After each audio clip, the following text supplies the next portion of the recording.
So nice to see you. All right, Dave, you let me know when you're all set? Yep, I just hit go live, so we are ready to go.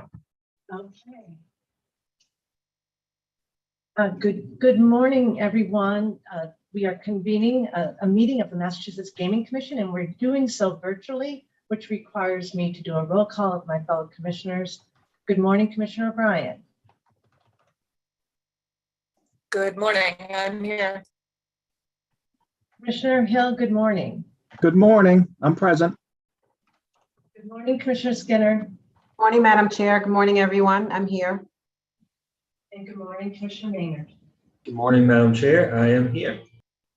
Excellent. We're going to get started. And today is November 14th. Today is public meeting number 401. We have a special meeting today.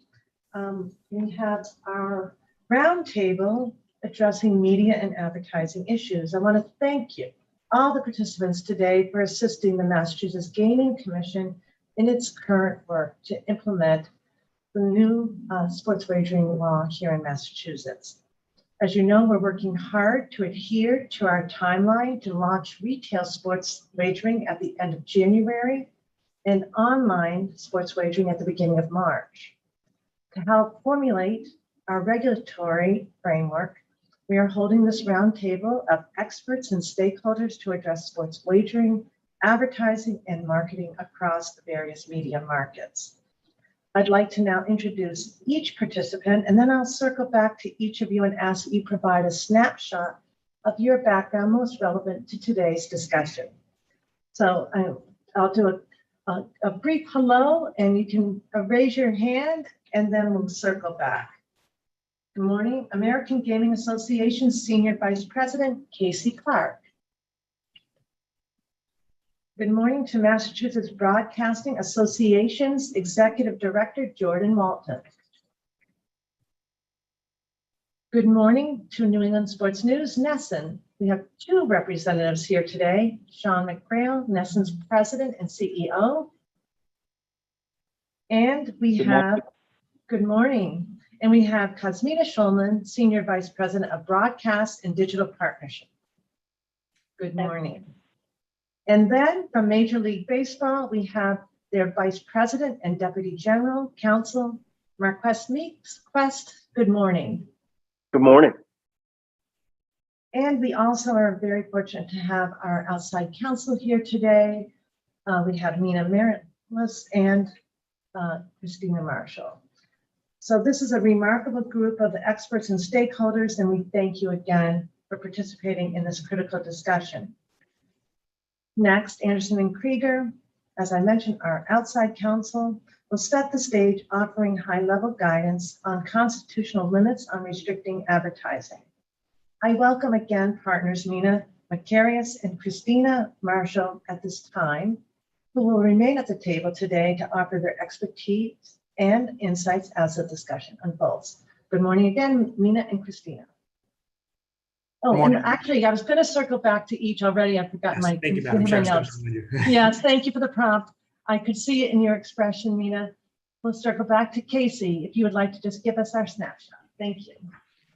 Thank you, Madam Chair and members of the Commission. It's very nice to be with you this morning to talk about this topic that's near and dear to my heart. I've spent the last 5 years working on behalf of the U.S. casino gaming industry on all sorts of issues, significantly focused on areas of responsibility and research, including focusing heavily on sports betting and proliferation of legalized sports betting over that period of time, and our Have a Game Plan, Bet Responsibly public service campaign, development of our responsible marketing code for sports wagering, and our engagement with partners across the board. So excited to be here to join the conversation today. Thank you. Thank you. And again, to the AGA, we thank you. This is your second time you've contributed substantively to our roundtable discussion, and we appreciate all the good work that you do. Now turning to Massachusetts Broadcasting Association's Executive Director, Jordan Walton. Hi, good morning, Madam Chair, members of the Commission. Thank you for having me. I'm Jordan Walton, the Executive Director of the Massachusetts Broadcasters Association, representing the over-the-air television and radio broadcasters in Massachusetts. We do a lot of advocacy work, regulatory work in Boston on Beacon Hill, and in Washington, the Capitol, and with the Federal Communications Commission. And happy to be here discussing how gaming and advertising affects our broadcasters. Thank you. Thank you. Turning now to Nesson. Good morning again, Sean, and then Cosmina. Good morning, and welcome to everybody on the call. It's very nice to be here. So at Nesson, I oversee two different products, Nesson and Nesson Plus, both 24-hour services that are broadcast to all 6 New England states. And we've had a long partnership in gaming over the last 10 or 15 years, but much more actively in the last 2 years with the pending legislation. So as part of that, we've created cooperative relationships with the American Gaming Association as well as others, and taken some very, I think, proactive steps to educate our audience on gaming. But we can touch on more of that as the call goes on. But it's a pleasure to see you all and be here. Thank you. And Cosmina. Hi, I'm Cosmina Schulman. I'm the Senior Vice President of Nesson's Broadcast Partnerships and Digital Partnerships. And, you know, a little bit about my background. I've been in advertising sales for 10 plus years, and I've actually worked with every single regional sports network throughout the country and selling their products. So that's just a little bit about me and where I come from. Excellent, thank you. And now turning to Wes. Good morning. Thank you so much. Good morning. I want to echo the comments of a few other folks that are participating in the roundtable and thank the Commission for the opportunity to participate in this discussion. I'm Quest Meeks. Mark Quest Meeks is my full name, but I go by Quest. I work in the Commissioner's Office for Major League Baseball, and I'm chiefly responsible for our state government relations as well as domestic compliance. Of particular interest to this group in the Commission is with regard to sports betting. I oversee our internal integrity initiatives, training on those initiatives, and lead our government relations efforts. And so I'm hoping that I can share some context about what we've seen in other jurisdictions, in particular on the topic that we're going to talk about today. But I also hope to share some of what we're doing as Major League Baseball to make sure that our fans who do decide to engage in sports betting do so responsibly in the first instance. And for those who need the additional help or fall into issues or problems with it, get the help that they need through organizations like NCPG. I also hope to talk about some of what we're doing that I think will focus or will highlight for the Commission that we've already been focused on the topic of concern, that is being thoughtful about the advertising that we expose our fans to, and give some sense of the work that we and organizations like AGA and NCPG and our clubs have already done to get us down this road. So thank you again for the opportunity to participate. I look forward to the discussion. Thank you, Quest. And then now turning to Todd Brown of Boston 25. Well, thank you, Madam Commissioner and commissioners on this board. I have a background previously of working as a general manager at a television station in Las Vegas, so I'm very responsible. Obviously, working in that type of environment, you certainly have to know how to mitigate that minefield, if you will. But I also, in that history of my tenure there in Las Vegas, worked with the NFL as the Raiders came into town, and obviously that's very, very sensitive as a major league sports franchise moves into a city like Las Vegas. So I was fortunate to be part of that. I have now been in Boston and a member of the Nevada Broadcasters, and through my years of obviously working in radio television, have been always been mindful of being a responsible broadcaster in areas and topics like this that certainly need a keen eye on. So that's kind of my history. Thank you.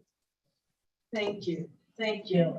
And now, more appropriately, Mina and Christina, I'll turn to our outside counsel again to really give us high-level guidance on the constitutional issues that really would give us perhaps limits or restrictions, or give us guardrails on what we can do as a regulatory agency with respect to advertising and marketing. Thank you. Thank you, Madam Chair. And by way of introduction, for those who don't know us, my name is Mina Macarius. I am at the law firm of Anderson and Krieger here in Boston. We are outside counsel to the Gaming Commission. And so as the commissioners know, we've been assisting with the startup of sports wagering and the regulation of sports wagering here in the Commonwealth since the summer. And before that, I've been counsel to the commission in other capacities.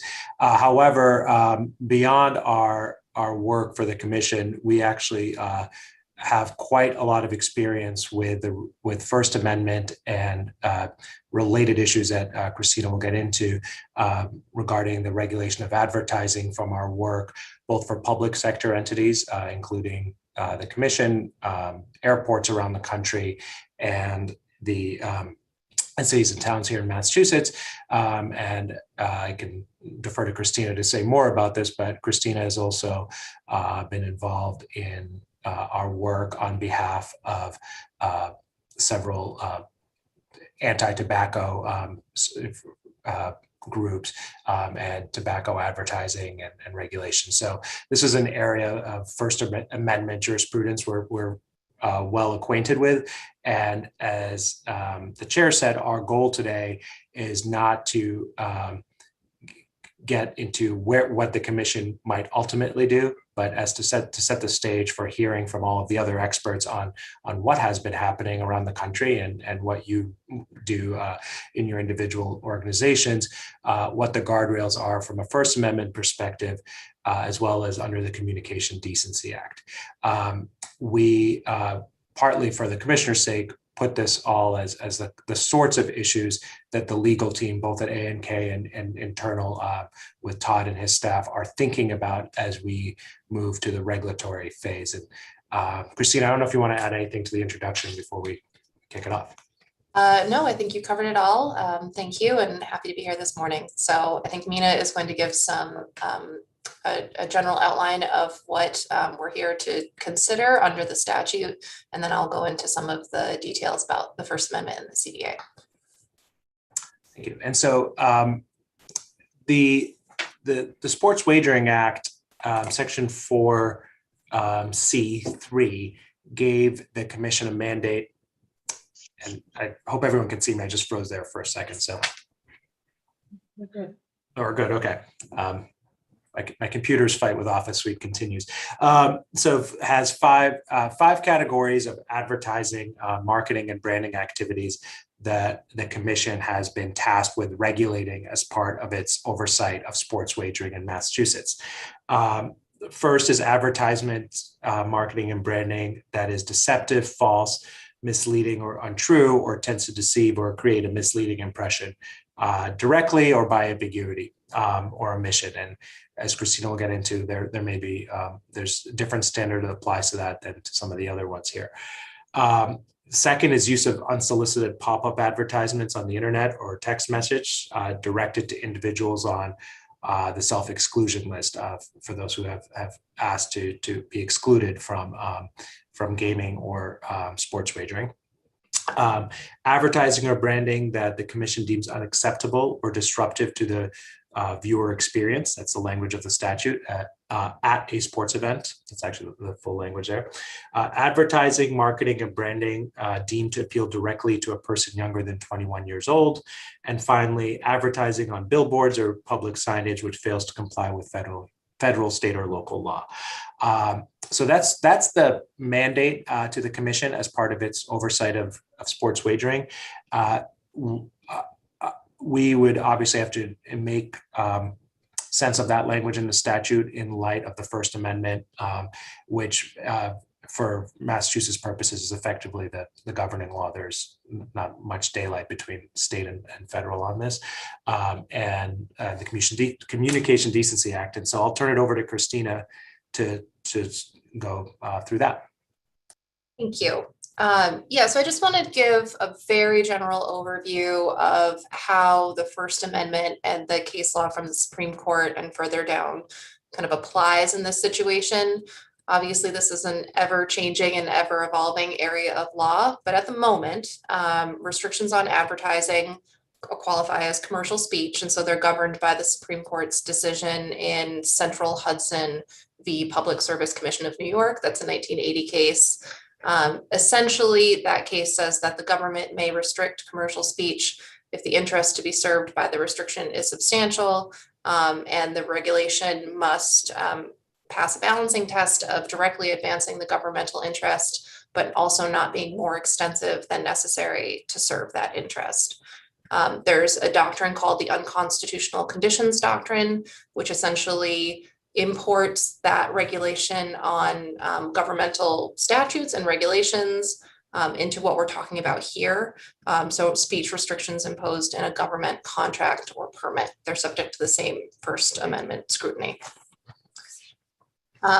So very broadly speaking, I think there's some obvious ways that this applies to the statute and the sections that Mina just outlined. Mina previewed this one.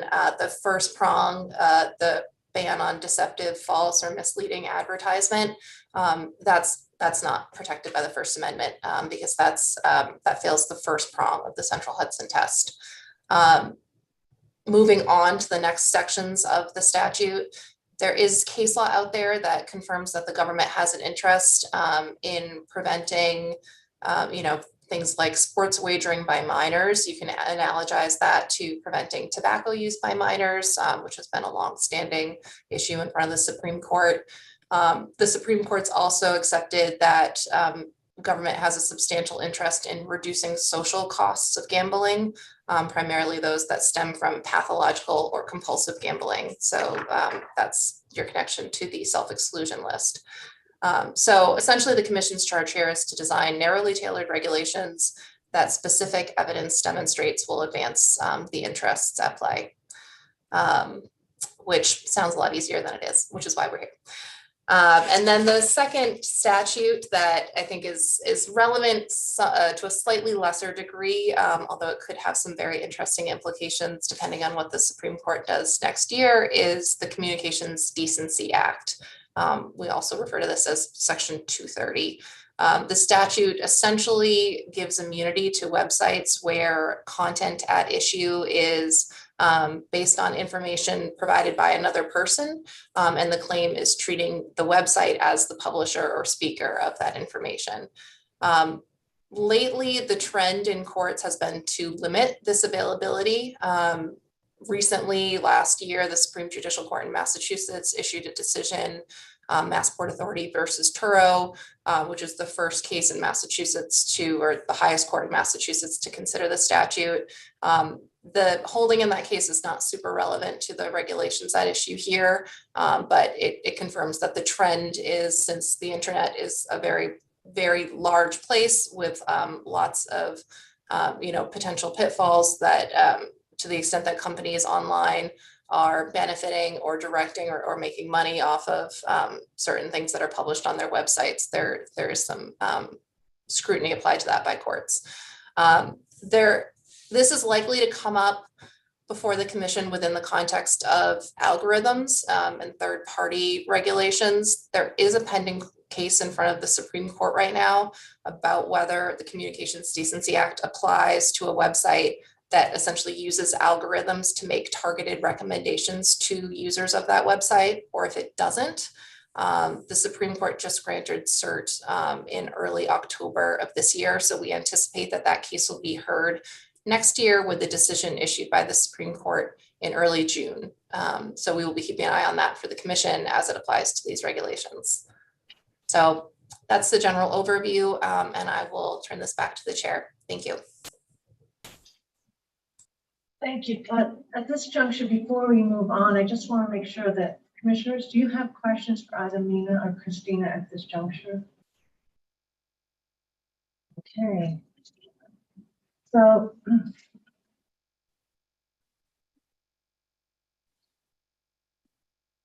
thank you for the general overview. And again, as I said earlier, they're going to stay on and be part of our discussion. Again, recognizing that they too are anxious to hear from the experts that we've convened today. So we're going to turn now to our roundtable discussion. prompted by the framework that Mina read into the record, the law that's guiding some of our regulatory mandates.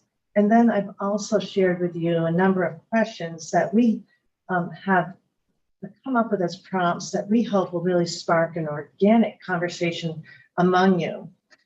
To facilitate this virtual discussion, and it is always tricky, I encourage you to raise your hand, to lean in, to use the reaction emojis, however you wish to participate. And I encourage my fellow commissioners to help me make sure that I include you in a timely fashion. And if I miss you somehow, please forgive me. We want to make sure everyone is heard, and it's worked in the past well, so I have confidence it's going to work out just fine. In terms of the questions, I'm also going to maybe exercise some discretion to change the order if I see that that's going to be helpful. Commissioners, you've received the questions. The questions were also posted in our public notice, so the public also has a sense of the kinds of things we're hoping to hear our experts address. So I am going to pick somebody. I went to law school 100 years ago, and we had the professors would call on someone unexpectedly. That's the only time I'll do this, I hope, today. So the first question is, if you could help the commission understand the mechanics of sports wagering advertising in the national, regional, and local media markets. And Mr. McGrail, given your role, I think you're a great person to start with instructing us on this, on the mechanics here. So good morning again, Sean.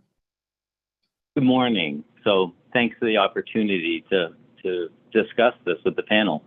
And I think there are a couple of thoughts here. You know, on a national level, obviously, sports wagering has been approved in many states for a good deal of time. So on a national basis, this is occurring on a regular basis and coming into the marketplace on a regular basis. Obviously, regionally, there are different laws and applicable standards in each state, but we try to treat it a little more universally.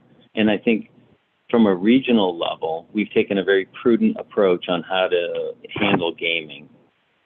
So before gaming was approved in Massachusetts, we actually engaged in some campaigns to educate people on gaming and also to encourage responsible gaming to an adult audience. So, I mentioned earlier our partnership with the American Gaming Association.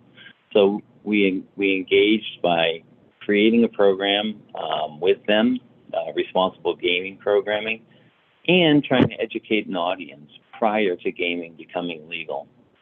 So whether or not it be on the network or on our websites or on our direct-to-consumer service, we've done educational videos to educate the public how to responsibly game, really sticking to a budget, keeping that place social with friends and families and colleagues, really being informed and learning how to wager, and we've done a lot of educational videos on that front, and then play with a very trusted source, a domestic source that you know well. So we've tried to embrace that thought process and philosophy, and then we've run a number of gaming educational spots and awareness spots in some of our different feeds. For instance, in our Connecticut feed, where gaming has been legal for some time, we've been running spots to educate the public on responsible gaming over the last 2 years. And to give you a feel of scope and scale, in that feed to the state of Connecticut, we've run over 4,000 spots this year alone on educating the public and informing them how to responsibly game. So on a regional level, we're treating it on a state-by-state basis and bifurcating our feeds appropriately. When Massachusetts comes online, obviously we'll enter this market in a very similar fashion. And I think we've taken the same approach on our digital properties. Again, stressing education, be very careful to abide by gaming laws and regulations, and setting standards on the network that minimize or avoid a lot of clutter for gaming spots. So on our own and in collaboration with MLB, we've placed self-restrictions on how many spots can air in game. And for instance, with with MLB, we will only put 6 spots per telecast in our overall advertising. Similar thing with the NHL. We've self-imposed regulations on our pregame, in-game, and post-game activities, and we've done this proactively before any of this was required. So I think, from a regional level, we tried to be extremely responsible. I think from a national level, you'll see the national broadcasters are adhering to very, very similar campaigns. And, again, the whole thought process is to have people be able to wager in an entertaining fashion on an adult audience. Incidentally, our audience is, for our 2 pro products in particular, is in the 87, 88, or 9% range of plus 21. So again, we've tried to be very proactive in who we advertise to and who we educate. Thank you. Thank you for that. Just a reaction. Again, one of the things that the commission and commissioners speak up, we wondered about the overlap of national, regional, and local, and how the mechanics work and how they coincide. So the reaction to that, I don't know if anybody wants to raise their hand, otherwise I'm happy to call. Commissioner Hill. Commissioner Hill. Well, go ahead, Quest, because you might answer my question. Sure. Well, that's a lot of pressure. I'll do my best to try to use my clairvoyance. I was just going to share from the perspective of Major League Baseball. We have restrictions that we put in place on sports betting advertising that apply across the board, nationwide and local. We at the league level distribute those rules and guidelines to our national partners, and then our clubs distribute the same guidelines to the regional sports networks who are their direct partners. And I see that, Mr. Brown, Todd, you have your hand up. You might want to build off from each other. Yeah, no, I want to kind of piggyback off what Sean said because, as a local broadcaster, Sean spoke of regional. As a local broadcaster with radio and television, we are definitely local. So we are broadcasting obviously in the Boston, what we call DMA, and employ obviously a lot of people in Boston and the area. But we're commercially licensed, so we have to and always have been monitored by federal, and we have to. Our number one rule is obviously to protect the license. So anything, we're very mindful of obviously content and gaming or even alcohol or anything, or even content that may appear in kids programming. So and we also have limits, as Quest said, from the league of what we can air within our broadcast too, especially our high profile sports. So for the local level, we're very, very regulated and very responsible in our approach and in our broadcast. Thank you. AGA or Jordan, do you have a response from your perspective to and what you see from a policy level? Jordan? Yeah, thank you. Sorry. I just think it's important to note, and now I'll piggyback off of Todd, is the relationship that local broadcasters have with their networks is a little bit unique. I'll take Sunday football on Boston 25, for instance. That feed comes in from the Fox network, and Boston 25 has little to no say for the vast majority of what comes through on that feed. They do have local avails for advertising and promos and that type of thing. But that network and affiliate relationship is a little bit unique when it comes to the advertising landscape locally. Thank you. And commissioners, do you have a question that I'm going to ask you? I do actually. So my question is, if okay, sorry, Brad. No if worries. we were putting in something that a national ad was going to run afoul of in Massachusetts, what would happen? Maybe either Todd or Jordan could answer that. Todd? Yeah, I'm sorry, what was the question again? If we have a reg in Mass that bars a particular type of advertising and it's in the feed that the network was anticipating sending to Mass, what happens in that circumstance? I'm a pass through basically from Fox or any network. So I really can't. It's hard for me to kind of jump that our affiliation agreement to do anything like that or to limit that. So that's you probably see that happening already because there are gaming messages that are taking place right now. So can I follow up with Sorry, Brad, go ahead. So can I follow up? So this, you asked the very question that I was going to ask, but I'll ask it, I think, in a different way.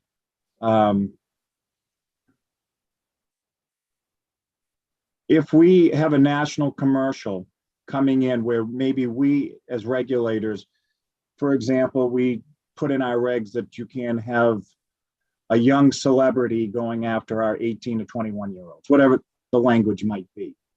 Now, all of a sudden, in another, I guess what I'm asking is there another jurisdiction? I can't believe that this hasn't happened in another jurisdiction where a regulation has been put into place and a national feed's coming in to a state that wouldn't adhere to the regulation. There's got to be some type of experience with that so far.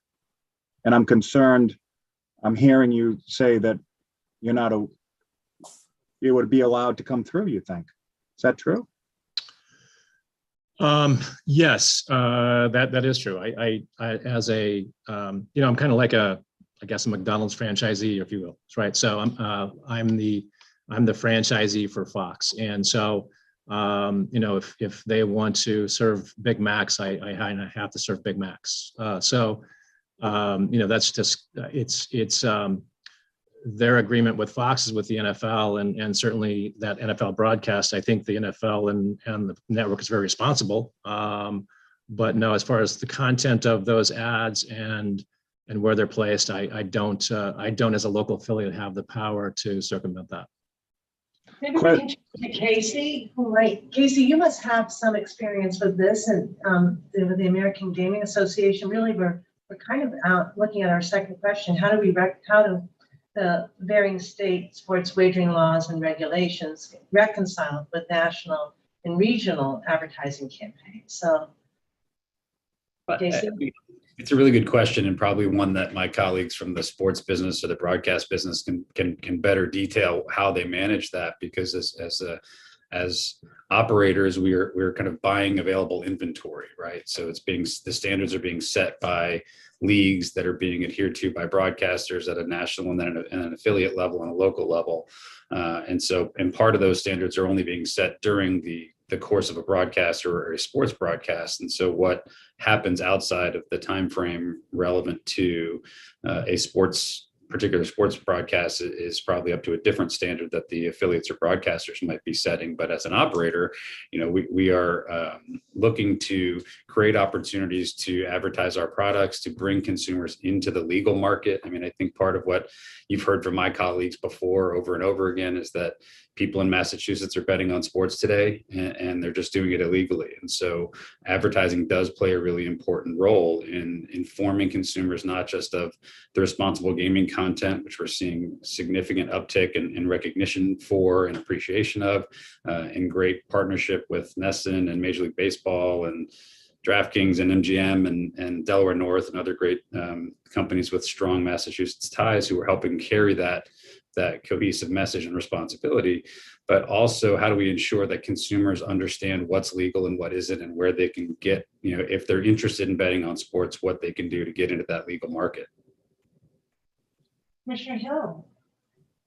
I hate to put Quest or be specific to Quest, but Quest, have you not run into this within the last few years in regards to other jurisdictions that already allow for sports gaming? And I know, and I'm going to be publicly say this, I know for a fact MLB does a great job with the responsible gaming piece of this, but you must run into a situation where there's been some type of a regulation put into place that might run afoul of a jurisdiction's regulations. So if I can take a step back, I think I will share some thoughts that I hope will be instructive and maybe give some context as to why we're struggling as a group to wrap our hands around the solution to this problem. I think as a start for us as a foundation, we'll set our internal guidelines for our advertising and broadcast partners. And for us, that's not necessarily a floor as to what they can do. It's just we set some baseline as to what we think, but they're always going to have to comply with the laws and rules, whether federally or for local jurisdictions. So that's a start. I think the context I was going to share, which might be some of the reasons we're struggling to wrap our hands around the solution to this problem, is I think in most instances, and I reviewed just last night the white paper that was put together by the commission's outside lawyers, and they have a helpful table in there where they kind of break down the regulations by jurisdictions and where different jurisdictions focus kind of on what the restrictions and prohibitions are. I think in most instances, there is significant overlap between the prohibitions put in place by other jurisdictions' regulators, the self-imposed restrictions by sports leagues like MLB or say NFL or the NBA, some of what broadcasters do on their own, which the other panelist or roundtable member was talking about. And so there's overlap. So we usually don't have those sorts of problems. And I'm talking about things like some of the prohibitions are, you obviously can't do advertising that targets minors, right? Like you obviously can't do advertising that targets folks who are high-risk groups, like folks who put themselves on the self-exclusion list. So in those instances, you're not dealing with a scenario where one jurisdiction may be more permissive than another jurisdiction, and then you're trying to reconcile. I think some of the difficulty we're having as we try to be helpful to the commission with the statutory guidance you've received is I think it's that piece that talks about the commission putting in place regulations for any advertising they deem unacceptable or disruptive to the viewer experience at a sport event. Based on our internal research, and we looked after the statute was passed, there is no other state that has language that puts that sort of burden on the regulator. And so I think it puts the commission in a tough spot of trying to figure out exactly what that means. And I think that's the particular statutory language that would make it difficult, or the situation would arise whereby, you know, the commission might say, we deem to be disruptive to the sporting experience, exactly the hypothetical that was posed, you know, using someone who is a teen celebrity as part of your advertising, and that wouldn't necessarily in all other jurisdictions fall under the prohibitions that have been outlined. And so I think that's some of the difficulty, but otherwise in what other jurisdictions prohibit, I think we've all been pretty aligned because everybody agrees you shouldn't be targeting minors, you shouldn't be targeting folks who are high risk or otherwise on self-exclusion lists and things like that. Very helpful. Just one correction, because I do want to give our research and responsible gaming division credit. The white paper was actually done by them and not our outside counsel. So my apologies. That's okay. Mark Vanderlin, our director, who's widely known and respected, his team is responsible for that. Second, on that provision, and I don't know if this is helpful to the commission, so the language isn't necessarily entirely clear, but it does suggest any form of advertising, marketing, or branding that the commission deems unacceptable or disruptive to the viewer experience at a sports event. So as opposed to a viewer watching TV. So it seems a little from my perspective, more restrictive than generally disruptive, which might be helpful to us. I don't know, Chris, you're the lawyer here, so I don't know what you're thinking about that. Well, Madam Chair, if I could share some thoughts on that. I think the way that you're thinking about it is aligned with the way that we're thinking about it, and we think consistent with the spirit of the statute and the legislative history. We actually read it to kind of limit the purview of the commission's regulatory authority to those in-venue advertisings or advertisements. And in fact, the bill language before what was ultimately passed did contemplate and included language to say, you know, viewers remotely watching or otherwise listening to the experience. And that was not put in the final statute. So then they honed it in to be in venue. So we view it and read it the exact same way that you do, Madam Chair. I only speak for my opinion right now. I haven't been persuaded by my fellow commissioners yet, Chris.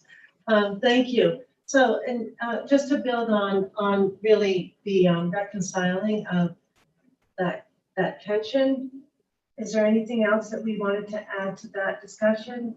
Because Mina, I don't know if you've seen it in your advertising world. I turn to you, make sure that you You can pass or contribute. I don't want to put anyone on the spot. No, that's fine. I think, and talking to other regional sports networks where this is already live, because the leagues have done such a great job in regulating this themselves and being really mindful of the restrictions that are put in place, not only the 30-second commercial units, but also the integrations of features and how we speak to the audience that way. I think that it makes it a little bit, quote unquote, easier because the leagues have kind of already taken some of this stuff into consideration for us. So, as Quest was talking about, some of the limitations they've already put on in the MLB, the NBA, NHL, and NFL have very similar regulations and restrictions. So that's my perspective in just talking with some other regional sports networks. Thank you. Can I just ask one more question of Cosmina? And you might Sure. be able to answer this and you might not be able to answer this. So you get a national commercial come in. We've passed a regulation that may or may not be allow one of those commercials to come through. You can't replace that commercial with a local commercial. Is that accurate? So we actually don't have the same affiliation that Fox 25 does. So that's actually a better question for Fox 25 than it is for us, who's regional. They have the local and the national affiliation. We have different affiliations. Todd?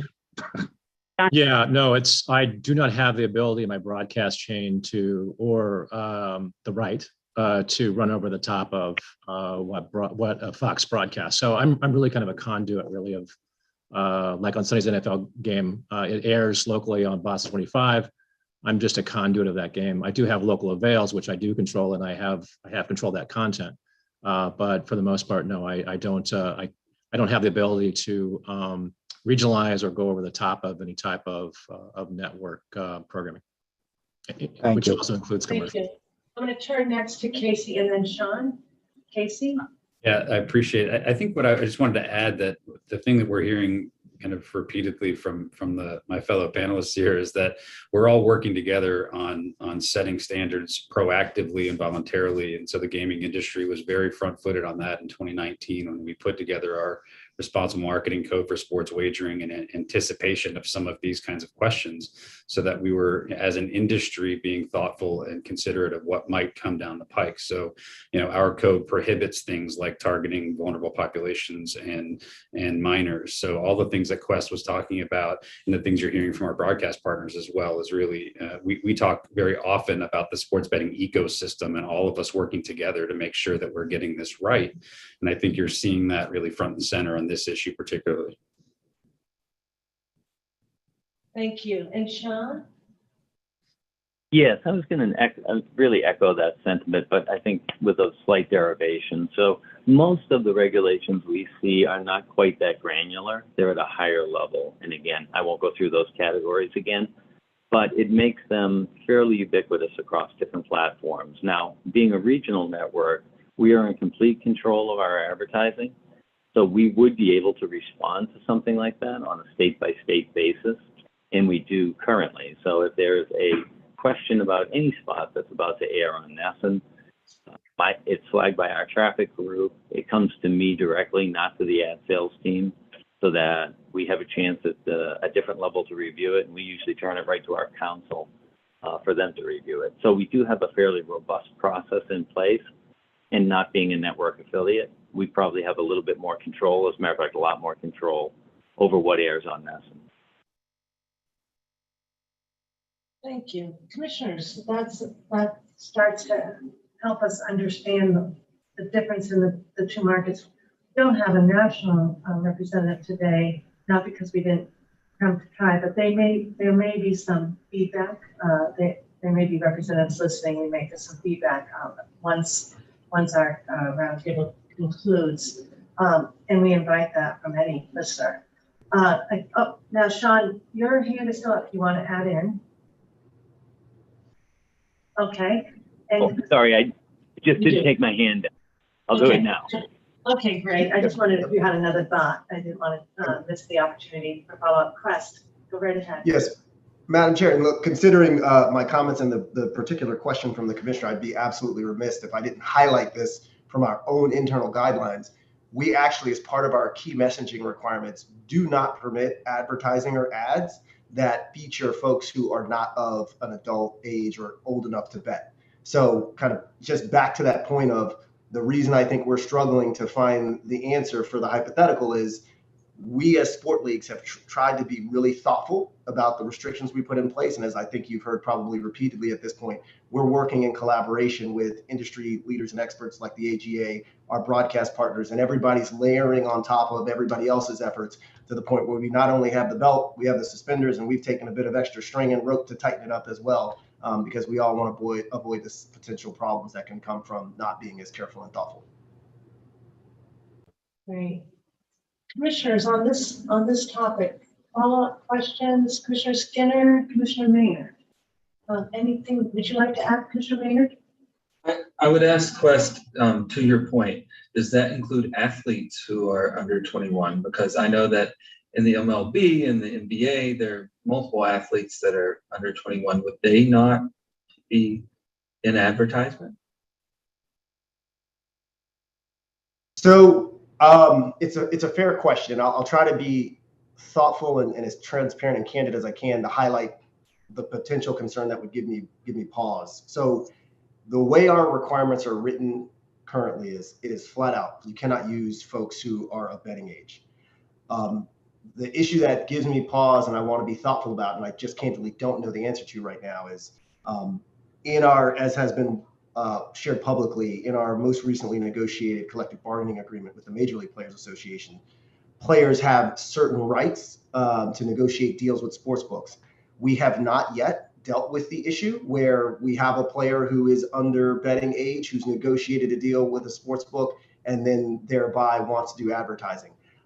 Myself, as well as a small group of other folks in the commissioner's office, grapple with those issues and make recommendations. So I don't have an answer for you today because we've not been presented with that issue, but I can tell you the way that we lean is consistent with what you've already seen or we've already talked about in terms of trying to be on the front edge of avoiding these sorts of problems. And if we are confronted with that issue, we will certainly be thoughtful and I think lean towards the perspective of we need to keep in mind that this person is of an age where the demographic that follows them and is part of their fandom is probably going to be lower in age. So to kind of wrap it up succinctly, we've not dealt with the issue yet, but we continue to especially in the sports betting category, lean on the side of being thoughtful to make sure everybody's gaming responsibly. We're not permitting advertising of folks who shouldn't be advertised to. And so when we do confront that issue, if we do, we'll keep all those things in mind. I appreciate that. And I will likewise keep in mind that there could be a situation where an athlete has made a contract. Yeah. In a really hard position. So I appreciate that. Yeah, and I guess I would, the last thought I'll share and kind of to close out my thinking on it is, unless and until we make a change to our rules to permit it, even if that athlete who might be underage makes that deal, they would not be permitted to be featured in advertising. So we would have to make a special change to our rules to do it, and we would only do so after a lot of consideration and talk internally. Thank you. Commissioners, any other questions? We can go back to earlier points, of course, at any point in time. We're going to turn then to the next bullet. And I would say Commissioner Hill Commissioner Hill came on last September, just over a year ago. And he and I are football fans, so we were watching the NFL and suddenly dawned on us sports wagering wasn't allowed, but we were seeing an awful lot of ads. And so Commissioner Hill raised it at a public meeting, and that's when we really turned to looking more closely at advertising with respect to gambling generally, and then with respect to sports wagering, because we had always committed to preparing for the possibility of sports wagering being legalized in Massachusetts. And I think pretty quickly we had a consensus on the commission that we were concerned about what we describe as the frequency and intensity of sports wagering ads, and how do we address marketing saturation. I have a real fear that we will be inundated once we stand up sports wagering in a way that Massachusetts may not be prepared We've seen some of this in the cannabis industry. I suspect sports wagering might even be more intense. And so, Sean, you did touch on some of your policies around what I thought I understood correctly. I want to give you the chance to explain it because I want to make sure I didn't misunderstand, but in terms of giving some limits on the number of spots. But how are you seeing, one, whether I understand advertising is part of how your business model, but how are you reconciling the issue around saturation, if at all, in your worlds? So may I turn to you again, John? Or is it Sure. John? Yeah, thank you. Sure. Not at all. So I think, a couple of thoughts on that. I mean, obviously, as we touched on earlier, the leagues are very cognizant of this. The broadcast partners are very cognizant. I do think there was a time, maybe 5 to 10 years ago that, that would have been more of a concern than it is today when some of the initial gaming platforms came online and there was a good deal of saturation, especially on national broadcasts. And I think the industry responded very proactively.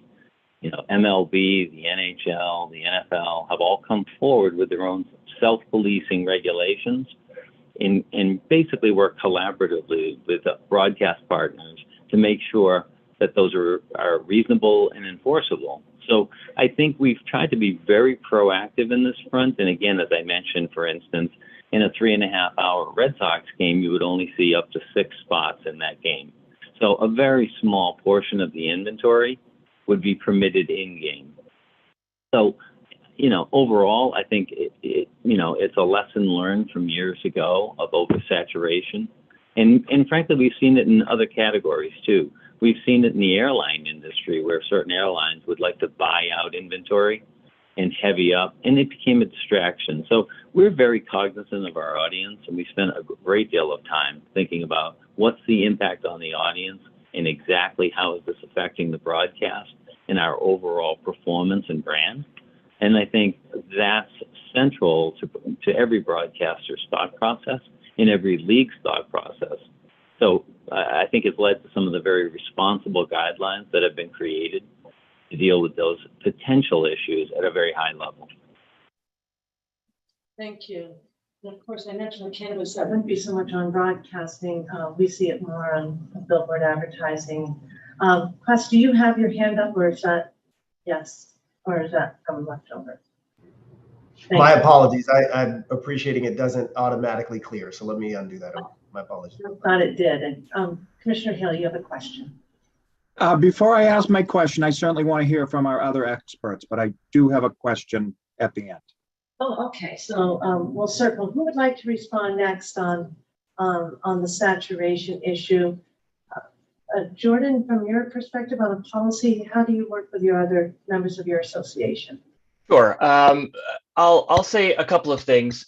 First, most, if not all, broadcasters have internal rules as to how many spots for an industry and advertiser can air next to each other, or within a stop set, which is a set of commercials, or within an hour or period of time. And I would hazard to guess that most of our broadcasters would continue to follow their internal rules, so that you don't have an MGM, a DraftKings, and a FanDuel spot running back to back. And that leads me to my second point. We do that because our broadcasters are beholden to their listeners and viewers, and to annoy a viewer or a listener to the point where they change the channel is exactly the opposite of what our broadcasters want to do. So it's a balancing act that they each go through. But it's an important one, because changing the channel or changing the station is not the goal of broadcasters, for sure. Very helpful. Todd? Yeah, and just like Jordan was saying, I'll take it one step further, and also is what on the backside of what Sean was saying. But yeah, it's especially on high profile sports broadcasts that we have as an affiliation with Fox or CBS, NBC.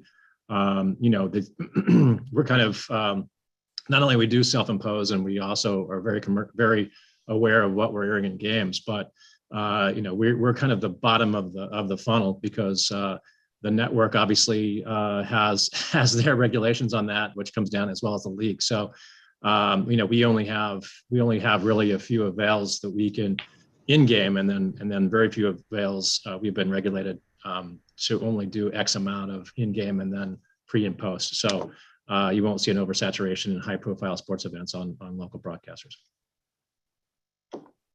Thank you. I'm happy to share a few thoughts as well, Madam Chair. I think probably one thing I've heard from a number of other folks that I think is a key point is that idea of balance.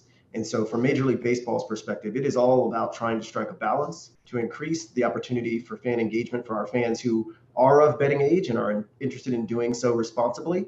And then also making sure that there isn't so much saturation of sports betting advertising or exposure to it that it turns off those fans who are not interested in betting, who want completely the family-friendly environment and, don't want to be inundated with ads. And so to achieve that goal and to make sure we're striking that balance, we've talked a bit about the restrictions we put in place in terms of the advertising that we permit. So just highlighting some of it, we have what we call our game window, which includes pregame, the game, and postgame. And so it's limited to 10 spots total across that. The pre and post can only be 4. And then as you've heard from other folks on the round table, during the actual game, there can be no more than 6 ads. We don't permit more than 1 30-second spot per ad break. But we do permit, to kind of use the carrot approach, 2 additional 30-second spots if they are responsible gaming messaging. And so very much so, and this has been, we've had a great collaborative effort with our partners at the AGA.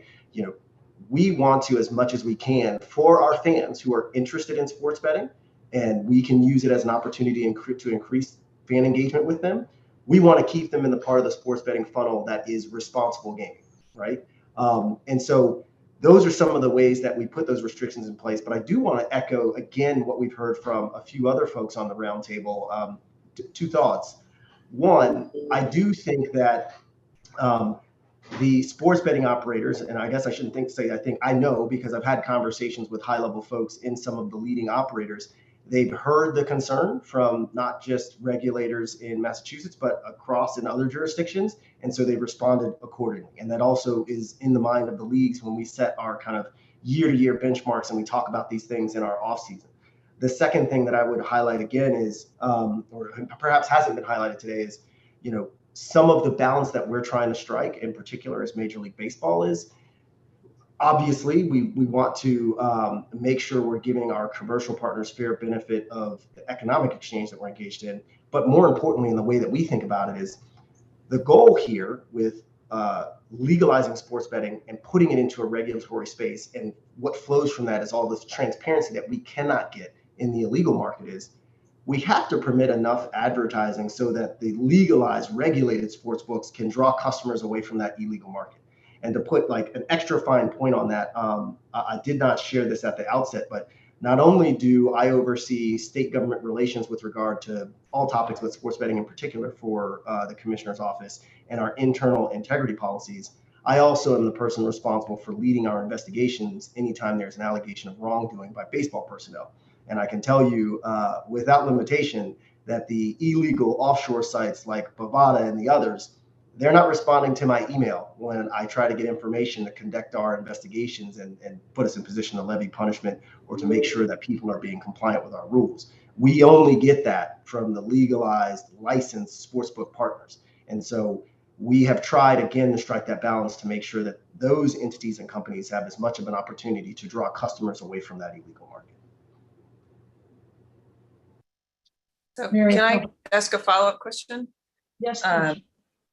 When you talked about sort of the no more than 6, no more than 130 within an ad break, but that there's sort of an unless that goes with that in terms of when they roll in a responsible gaming message. Could you be a little more specific about what qualifies as the responsible gaming message that would then get them the additional time? Is it just putting a phone number up, a tagline at the end? Like how much do they have to put in that extra space? Yeah, so we don't have hard parameters written out at this time that, is like, look, this is what it is, because this is a carrot and an exception. And this, to be clear, it would not permit them to go more than 1 30-second spot during an ad break. Those 2 additional would be, okay, in this over the course total game window, you can get 2 more if they're responsible gaming messages. But we are still at the point, and I don't know that this will ever change. We're still at the point in this process because it is still very new that we at the league level are very hands-on in this. And so for broadcast partners or clubs working with their own broadcast partners who want to take advantage of those two additional, we are likely taking a look at those responsible gaming messages. So I think you can feel rest assured that nobody's getting by easy and saying, well, we put in small print in the lower right-hand corner a number for responsible gaming, so that's going to give us 2 more opportunities. And how is that vetted, just out of curiosity? If I come in and I have 2 more I want to put in, how would that be reviewed by you guys? Yeah, so it flows up to the league office, and I think there's myself and 4 other folks who span across. So I'm in sports betting kind of compliance integrity side. There's sports betting business side folks who deal with it, and then also folks on our legal team who not only review these matters, but everything in the gambit of deals in the sports betting space. We are very much keeping our hands tight on the reins in this space because we appreciate the opportunity for the sort of concerns we've been discussing today. Thank you. Tracy? Yeah, thank you, Chair. I think it's important that, one, I'm glad that I don't even need to be here because we've got Quest on message. It's really indicative of how closely we are all working together to ensure that this gets done the right way. And so I joke, but it is critically important to ensuring that consumers are getting the right kind of protections that only exist in the legal market, that we're all working together. To the Commissioner's question just now about responsible gaming content, every ad that comes out from an operator in the United States should include a responsible gaming message and does include access to helpline resources or problem gambling resources. And so there are kind of 2 factors there that are really important and are ubiquitous across all industry marketing and advertising content related to activations on sports betting. We've been very close on our research to understanding consumer trends and sentiment about these things, and more than 90% of last year's sports bettors are familiar with RG tools. 51% saw more RG content over the last year than the year before. And so advertising is playing a really important role in getting that content into bettors' hands so that they can be more informed if they choose to, enhance their entertainment experience the way that we've been talking about. Excellent, thank you. Commissioner Hill, you took your hand down. I wasn't forgetting you, but how can I help? I still want to make sure that we're hearing from our professionals before I ask my question. Okay. It looks like right now everyone wants to hear your questions. So I'm pleasantly surprised from what I'm hearing in regards to this issue, and it was a big issue. We laugh about it a year later, but it was during the World Series, it was during the NFL games that we just kept seeing these ads coming up over and over and over. And they were not only commercials, but you're looking down on the floor of a basketball game and you're seeing a particular company with their ads going across the floor. And now I've noticed the NHL going around the rink. They now have little commercials that in game you can see them flying around. I always think it's a puck, but it's not. It's an ad that they're trying to put in. But I'm pleasantly surprised, I believe, if I'm hearing this correctly, certainly from our local companies, Boston 25 and Nesson. In the case of Boston 25, you only have so many ads you can actually put in locally anyways. I think I heard you say that. And then in Nesson, you actually control the amount of locals, and you wouldn't see 3 companies right in a row.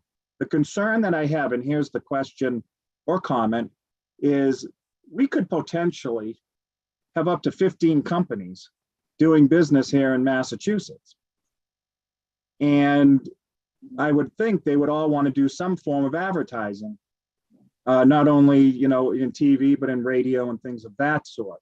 But I think I'm hearing that, one, you would never do 3 in a row, 4 in a row, but more importantly, you may not even have the space to do that if given the opportunity.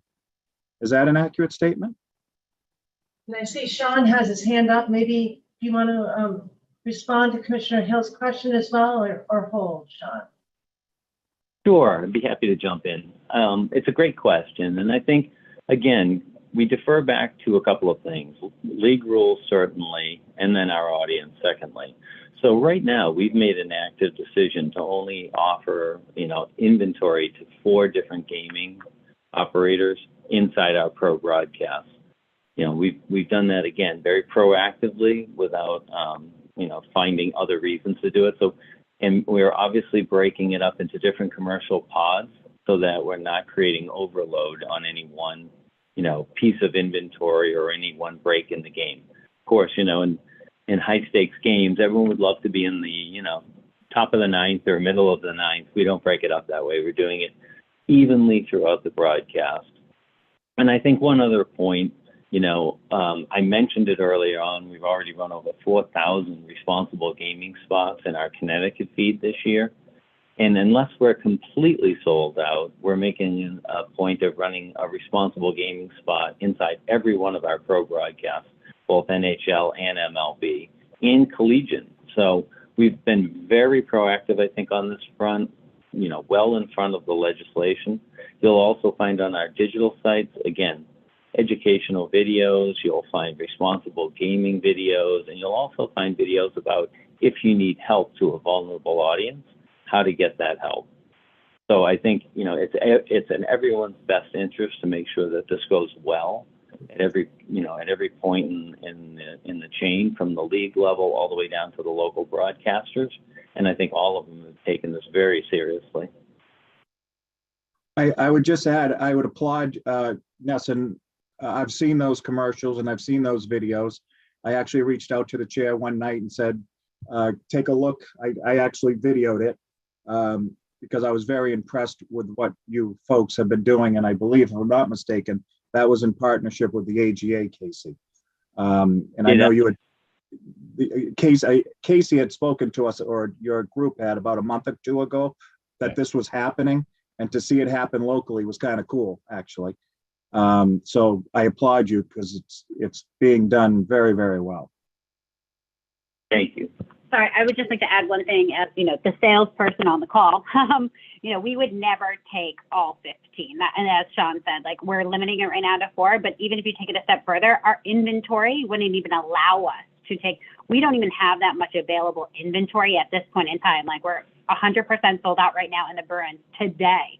So we don't even have that type of inventory to offer to these sports operators. So I think that's a really important point. We are the #1 programming most nights on prime time. So we already have a massive amount of inventory that we're trying to manage without even gaming being live. Todd.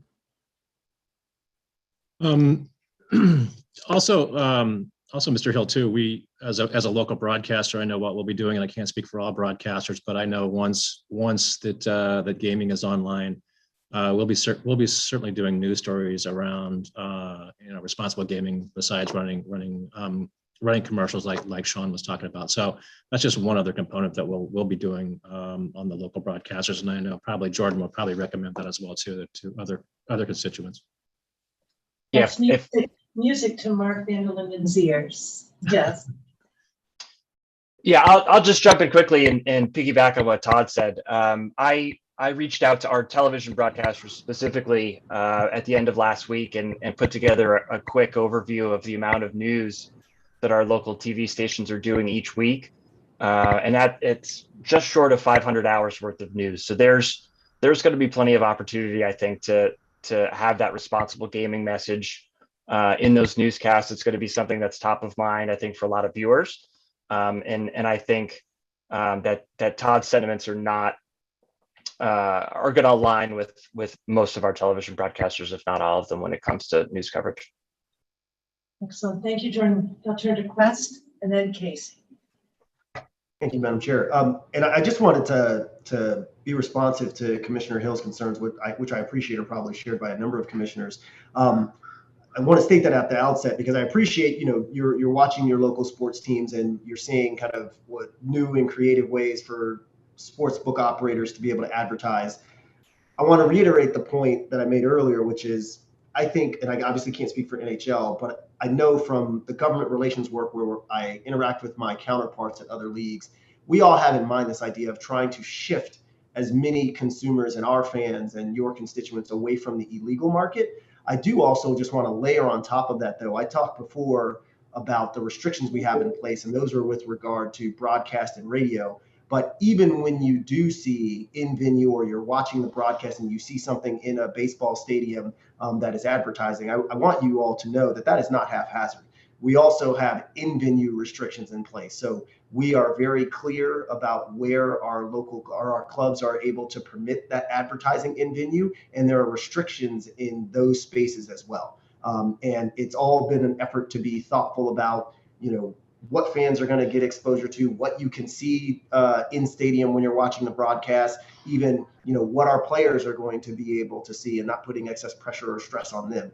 And so that's really the point I want to make, is that we have tried as best we can, starting just from our internal perspective, to be as thoughtful as we can and try to preempt any sort of issues. And we've layered on top of that then going outside of MLB and collaborative with organizations like AGA, NCPG, and at least at a high level in terms of talking about the policy concerns, talking with our other league counterparts about ways in which we can be thoughtful in this space. Thank you, Chris. Casey? Again, I'll just echo my friend Quest's comments. I think we need to not lose sight of the fact that the illegal market has had a multi-decade long head start in attracting consumers into a marketplace where there are no consumer protections, there are no responsible gaming provisions, there's no focus on consumer education, there's none of the collaborative work that we're all doing to ensure that our content is being focused entirely on, people of age and not particularly vulnerable populations. And so I think we need to make sure that there's a critical role for regulators at the state level and the federal level to make sure that we don't allow this illegal market to continue their unfettered access to bettors in Massachusetts, and help, and advertising and marketing plays an important role in helping to educate those consumers, not just of where they can bet legally, but also how to do that responsibly. And that's what we've been doing collaboratively with our partners, everyone on this call, and 30 more partners across the ecosystem with our Have a Game Plan, Bet Responsibly campaign, which Commissioner Hill saw. So I'm enthusiastic about where we're headed, and we built that campaign intentionally so that we'd all be kind of rowing the boat in the same direction to ensure that we have an informed consumer base should they choose to engage in this sort of activity. And so, we're seeing real traction there. Okay, so that's such an important point. We try to remind those who want to bet in Massachusetts that we're standing up the industry, and we're doing so thoughtfully and as swiftly as we can do so thoughtfully. And that if they're placing bets right now, they don't have those protections. So, and that's why we're working hard to get those protections in place. So thank you. Other comments on this line of questioning? A and K, I'm going to not ask you affirmatively, but I know you'll weigh in if you wish at any point in time. We really have started to address the RG, integration of RG tools into your work. I know that we were lucky enough to have a very, very productive conversation with responsible gaming experts that Mark Vanderlinden helped us lead. And we had representation from AGA there, as well as the National Council on Problem Gambling and others. It was very informative. But we knew that this piece was missing in terms of how the media market and the leagues work on responsible gaming. Are there innovations that you have seen with other leagues? For instance, we have Major League Baseball. Do you work with the other leagues and think about collaborations where you could use consistent tools or approaches? Is that anything in the works? And then I'll ask my fellow commissioners to also ask their questions that are drilling down a little bit more on the general conversation we've had about responsible gaming so far. I'll turn to Quest. Thank you, Madam Chair. I think two things I want to share up front is, as you've probably heard from me responding to a few other comments or questions, we are always making an effort to try to stay a step ahead of problems and to try to see around the corner. And so we want to be very thoughtful in this space in what we do in terms of partnerships with particular sports betting companies, what sort of advertising we permit during our broadcast in stadium. And then I want to repeat again, because I don't think I can say it enough, or you guys can hear it enough from a sports league, because I know this perspective is shared from other sports leagues, that when we think about sports betting as a tool to increase fan engagement across the different sports, everybody has interest. I think everybody sitting on this round table, I know from all other sports leagues, this is a space where I feel comfortable speaking for everyone. We want to keep everyone at the part of the funnel where they are responsibly gaming, right? So if they choose to do so, if they have the interest, stay in the responsible gaming space, and we're going to do everything we can to keep them there. With that said, we appreciate that there are going to be folks who run into trouble. And so MLB was actually the first major sports league to join NCPG as a partner. At this point, we are not only a platinum member of NCPG, but we've joined their leadership circle. We also just announced in September that we have partnered with AGA on their Have a Game Plan, Bet Responsibly. And to put a little more meat on that bone, what that means is we're not only collaborating with the AGA to find ways for us as MLB to push that responsible gaming message to our fans, we're also going to figure out how to funnel those resources to our clubs who have their own individual partnerships with sports books or working with their own broadcast partners. So we are in constant conversation to figure that out. To kind of go to the direct call of your question, Madam Chair, yes, there are conversations that are happening amongst the sports leagues. It has been probably for the better part of more than a year where myself included and other folks who not just, on my team who focus on and deal with the integrity investigative issues that center around sports betting. I think it's really important to note that it's also folks from our business side, right, who have a built-in invested interest in making sure that responsible gaming remains the way that we are pushing out for our fans to do gaming. And so we've had several conversations with different leagues. I think part of the difficulty is we're trying to find a way that we can operate in this space and be collaborative and maybe figure out something across the board that doesn't run afoul of legal limitations on us in the commercial space in terms of what we can and can't do overlapping. But also just candidly having to appreciate that the game window for a baseball game is a different size than the game window for an NBA game. And so it can't be one size fits all, but I think what we can agree that is a central focus point for all of us is what I started with, is that we want to make sure that our fans that are interested in gaming do so responsibly. So yes, we are having those conversations and we're trying to figure out a way that we can hone in and be consistent. And I think one way that we've done that is that we've all kind of taken that focal point of we really want it to be in the space of responsible gaming if our fans choose to do so.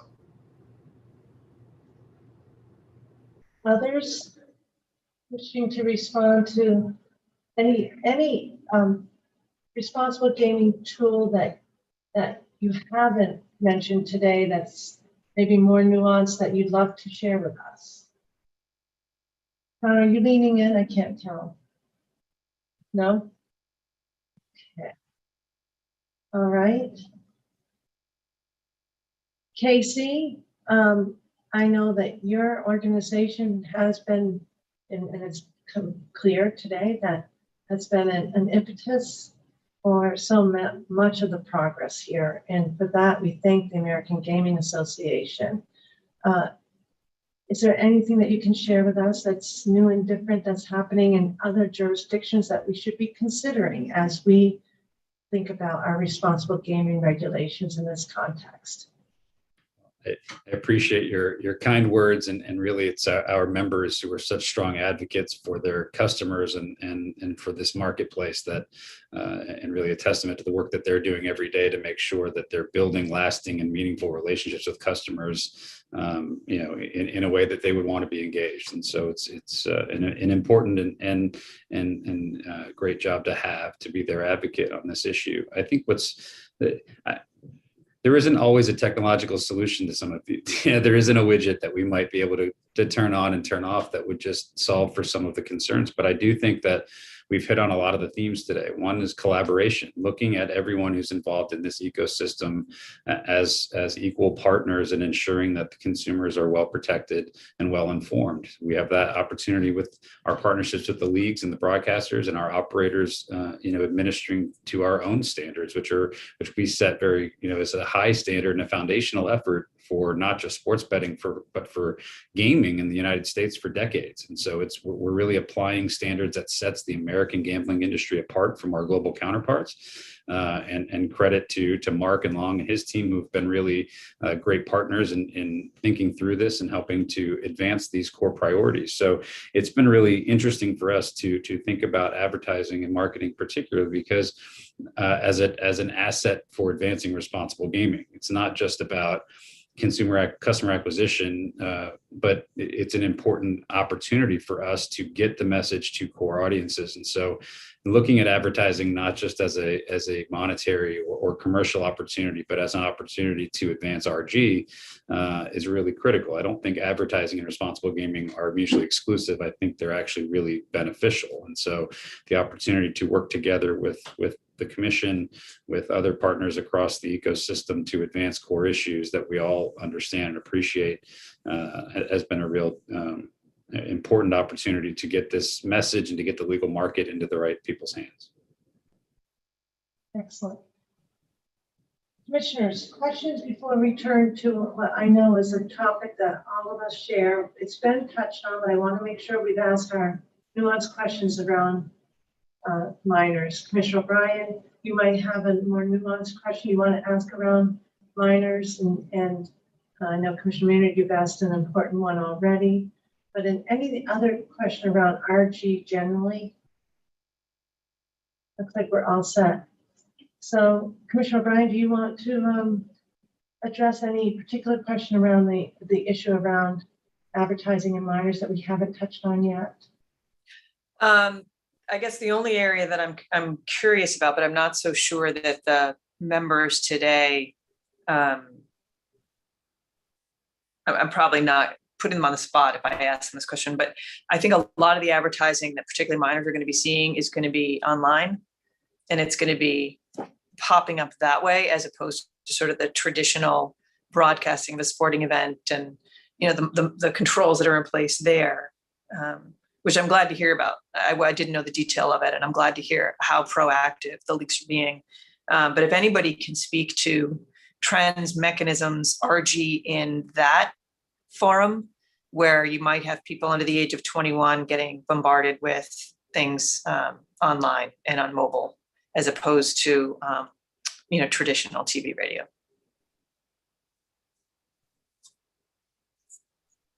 Does anybody want to speak to the digital, the online marketing? You have experience in that, Sean?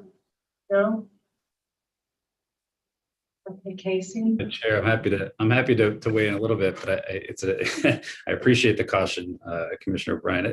I think what's important to realize is that the gaming operators hold themselves accountable to all media. So it's not just where they're focused their marketing and advertising spend on broadcast or print or other places like that, but digital media is certainly a core component to everybody's advertising and marketing mix. The benefits of digital advertising, of course, is that you can be pretty deliberate about who's receiving that content and where it goes.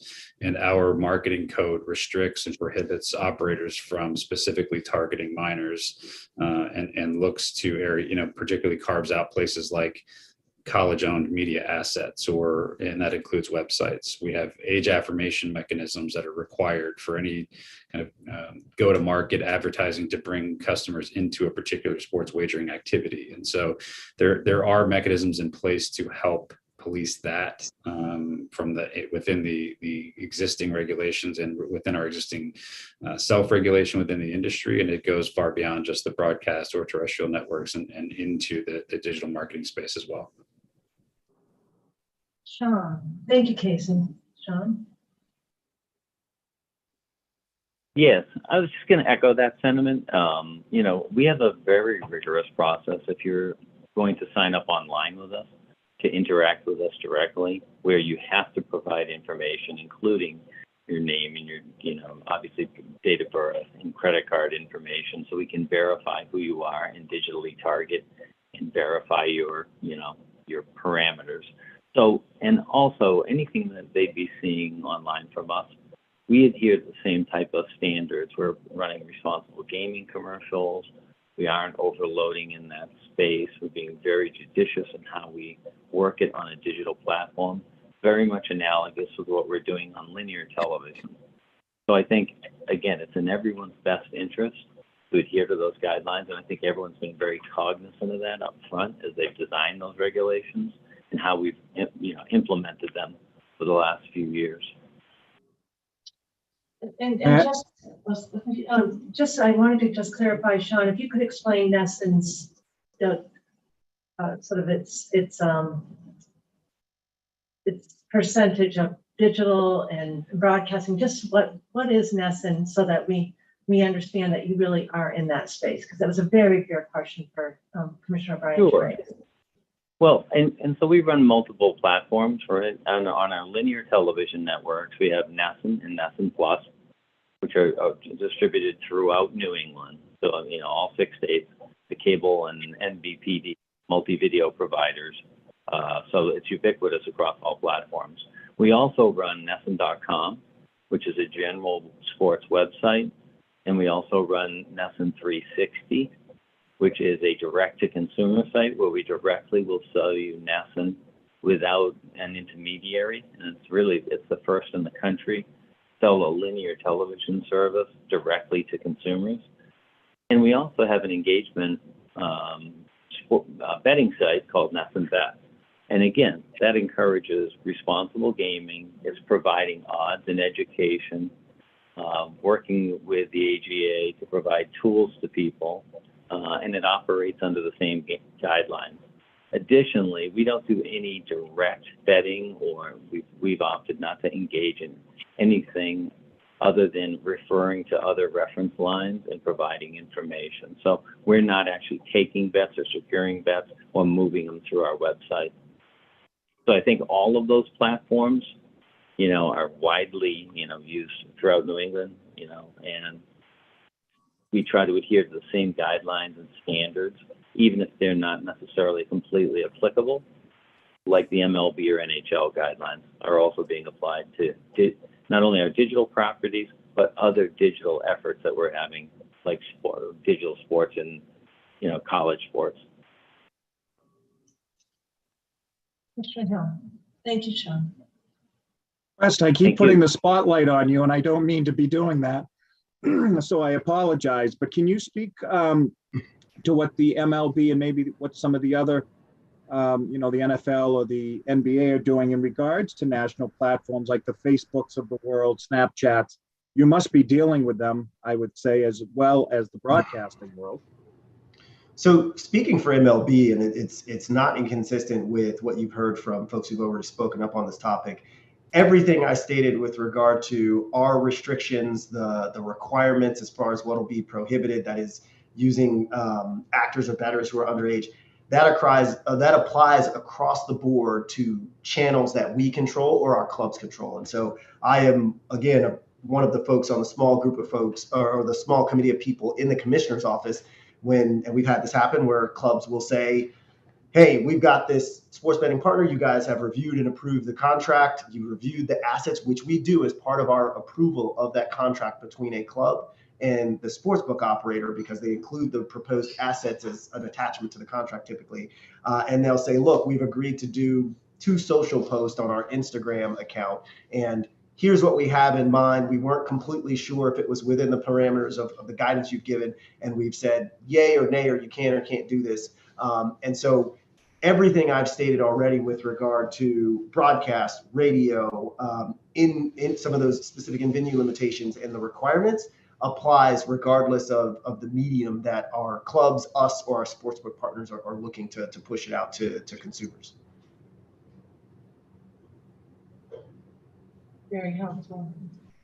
Others of our experts.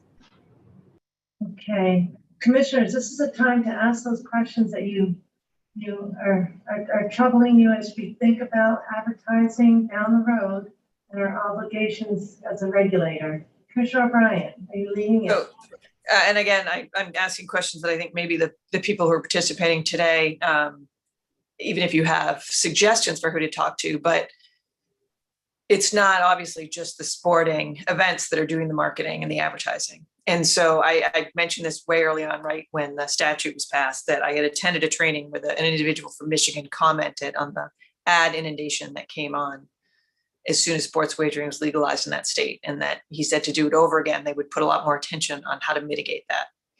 So any direction that you have in terms of that occurring outside the context of sports events and the broadcasting of sports events, because there may very likely be advertising that goes above and beyond that. So when you talk about, you know, the restrictions on the games, et cetera, and the AGA, maybe you can speak to this a little bit, is whether or not the expectation is that they continue to conduct themselves that way, regardless of whether they're advertising on a sporting event versus, you know, a sitcom that might be on that somebody might be watching or online. Does anyone have a response to that? Sean, your hand is up, but I'm not sure if that's left over.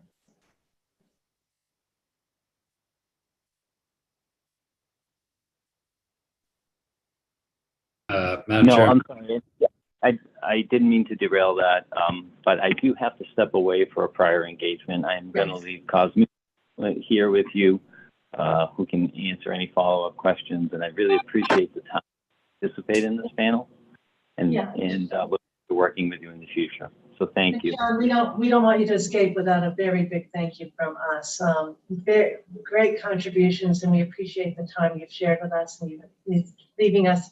We're going to be wrapping up shortly in any case, so thank you so much. We appreciate it. Thank you. Would you like to address Commissioner O'Brien's question?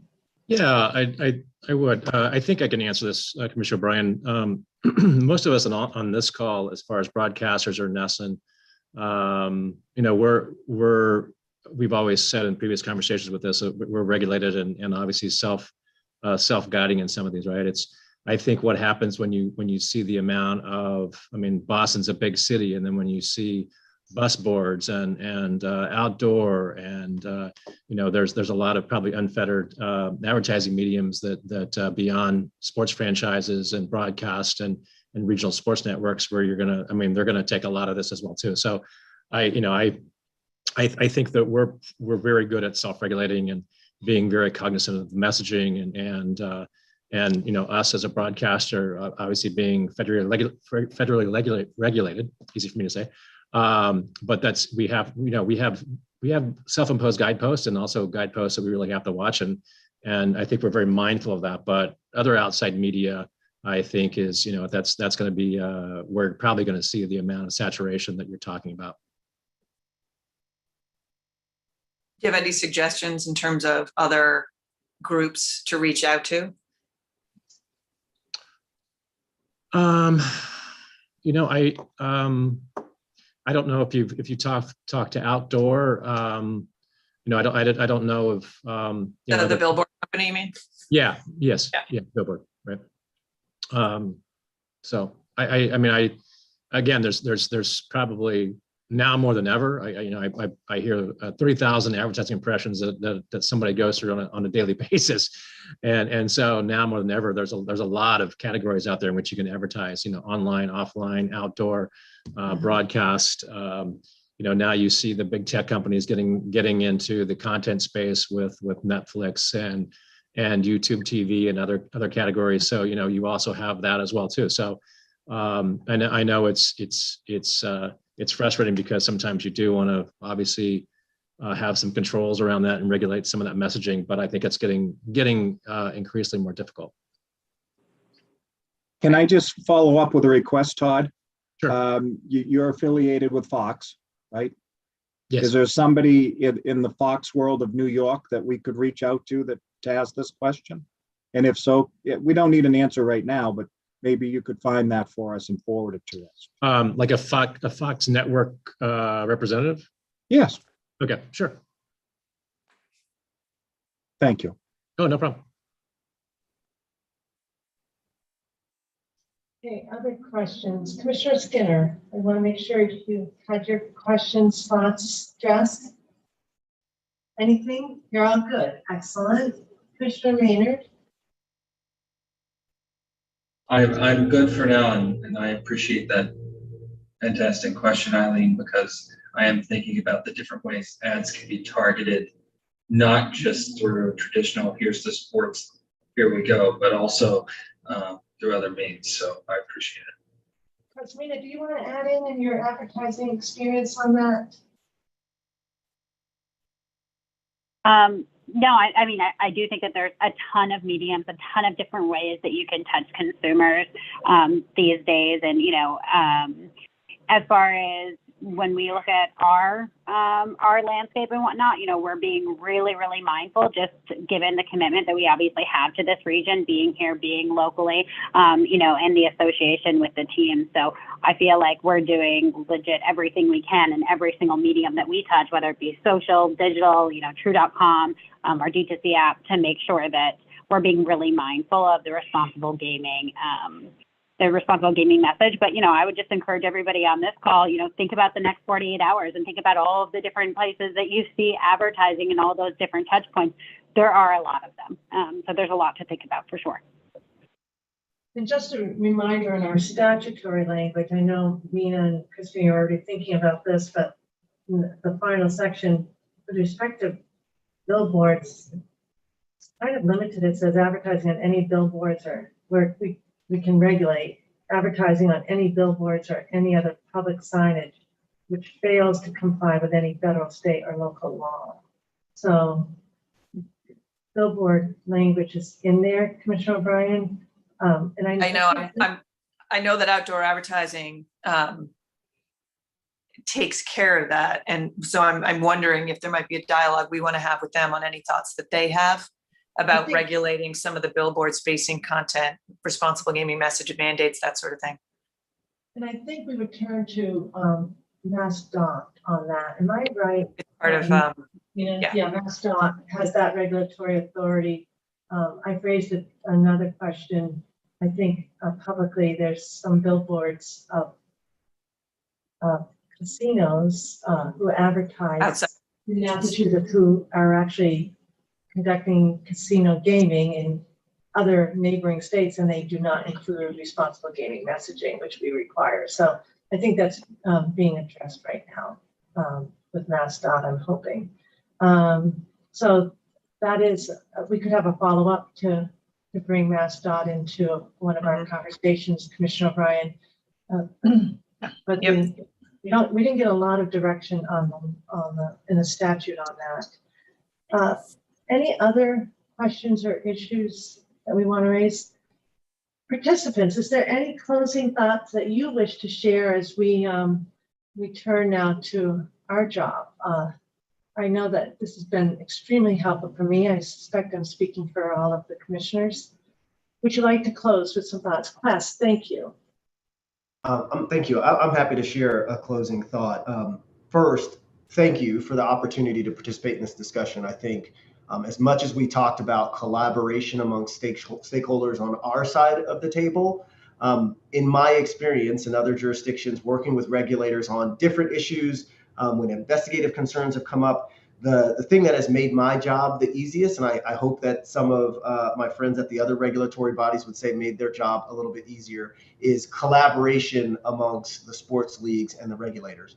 So I hope that as the commission continues to grapple with this issue and other issues where you will do rulemaking, that you'll continue to consider me and my colleagues at MLB, and certainly my colleagues at other sports leagues, who I know some of which wanted to participate today but had conflicts, as resources, and we can continue to have dialogue on this and many other topics. But the last thing I'll say, again, thank you so much for this opportunity. Thank you, Quest. Others, any closing thoughts? Other than thank you, I appreciate the opportunity to come to the round table and just dialogue and collaborate in this way. And as Quest said, you know, collaboration, just understanding where some of the concerns are, how we can be really great partners in that way is really helpful for NESN. So I appreciate you guys taking the time to pull us all together. Thank you so much. And thank you to Nesson generally, and also to David Friedman, who was so helpful in bringing Nesson into the table today. So thank you, and also of course to Sean Grail. Thank you. And let me echo my fellow participants in thanking the commission for this thoughtful conversation today and the opportunity to contribute. I think as Quest talked about collaboration, I think continued collaboration with the commission and operators around what, the practicality of the regulations are going to be and what that will look like. I think Massachusetts has done a very good job of that to date with the operators for traditional gaming. And I'm sure that will still be true for sports betting as it comes online. I think we can't say enough about the opportunity that we all have to help consumers migrate away from the predatory illegal market and into the protections that will be within your regulations and within your authority to help drive the right kind of responsibility messaging, the right kind of consumer protections, and the right kind of education to ensure that anyone who wants to get involved in this now has a viable option to do that within the protections of the legal market. So thank you. Thank you so much. And again, to Bill Miller, your president CEO, thank you to him for sharing you and your colleague at our last roundtable. I'm very appreciative. Jordan? Thank you. I want to thank you again, Madam Chair, and the Commission for having us here today and discussing and educating about the advertising landscape, not only in Massachusetts, but across the region, across the country. I'll leave you with the thought that broadcasters have been responsible stewards of the public's airwaves for more than 100 years. And while this is new to our broadcasters in Massachusetts, our colleagues in 30 or so other states have been handling advertising of gaming responsibly for some time now, and we look forward to the opportunity to continue that stewardship of the airwaves and service to the public as we move forward and Massachusetts moves forward in this space. So thank you. Very helpful reminder, Jordan. Thank you so much. I'll set Todd, thank you to you and your colleagues at Boston 25 for sharing you today. Yeah, thank you very much. Thank you, Madam Chair and the Commission. I appreciate this very transparent approach and also very good conversation on this topic. So I know as broadcasters, we'll be very mindful of this legislation moving forward. Thank you. Thank you. Commissioners, are you all set? We can excuse our panelists as they can get back to their day jobs. We feel very, very fortunate to have had all of you participate today. And for that, I thank you. And I thank my colleagues who have joined today's conversation. Many of them are working hard on their day jobs, but keeping an eye on this important conversation. So thank you. Commissioners, we're all set. If you don't mind, to our guests, I ask for a motion to adjourn. Move to adjourn. Second. Thank you. Any discussion? There never is. Commissioner O'Brien. Aye. Commissioner Hunt. Aye. Commissioner Skinner. Aye. Commissioner Maynard. Aye.